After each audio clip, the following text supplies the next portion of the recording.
تاسو پیسې نه لرئ خو غواړئ عاید ولرئ، عاید لاسته راوړل شروع کړئ او له خپل تلیفون نه پیسې وګټئ. خپل تلیفون نه پیسې ګټل اسانه نه دي، ولې ناممکن هم نه دي، ممکن دي.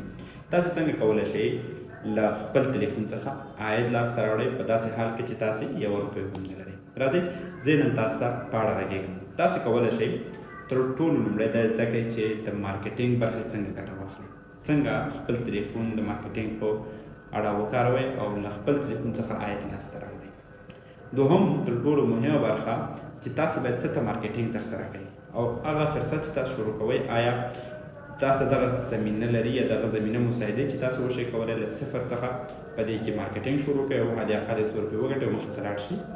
دوهم تر ټولو مهم څیز چې دغه څه چې تاسو کوئ آیا دا په دې اړه چې تاسو مارکیټینګ ورته ترسره کوئ که نه؟ که ځواب نه وي نو راځئ زه تاسو ته د یو غوره فرصت په اړه غږېږم.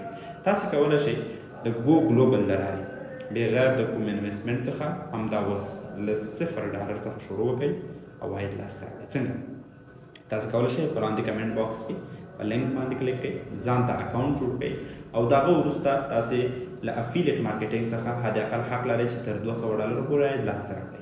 نو که تاسو چېرته مثلا اوس یو نفر د $1000 ورا ریفر کوئ د خپل ځان څخه، ستاسو له خوا نه یو نفر $1000 سرمایه ګزاري کوي، تاسو $50 عاید لاسته راوړئ.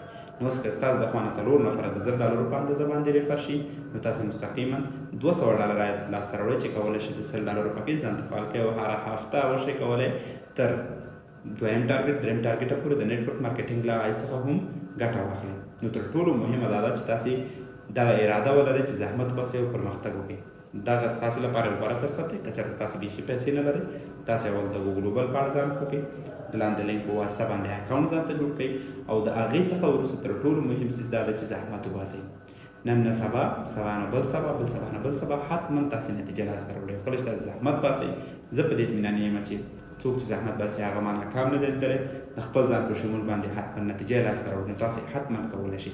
نو دا بهانه نوره نشته دی چې زه نشم کولی بغیر له پیسو څخه عاید لاسته راوړم، بغیر د پیسو څخه پیسې وګټم. تاسې کولی شئ، ولې تاسو باید دا هنر زده کړئ چې څنګه یو څه وپلورئ، څنګه د مارکیټینګ د برخې ګټه لاسته راوړئ، څنګه پرمختګ وکړئ.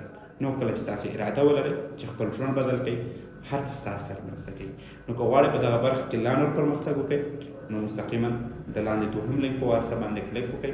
هلته تاسې کولی شئ مستقیما زما سره په وټساپ کې اړیکه ونیسئ تر څو زه تاسو ته دا راهنمایي وکړم چې څنګه وشئ کولی له خپل تلیفون څخه ډېر زیات عاید لاسته راوړئ او د راتلونکو ویډیوګانو لپاره د یوټیوب چینل در سره حتما سبسکرایب کړئ.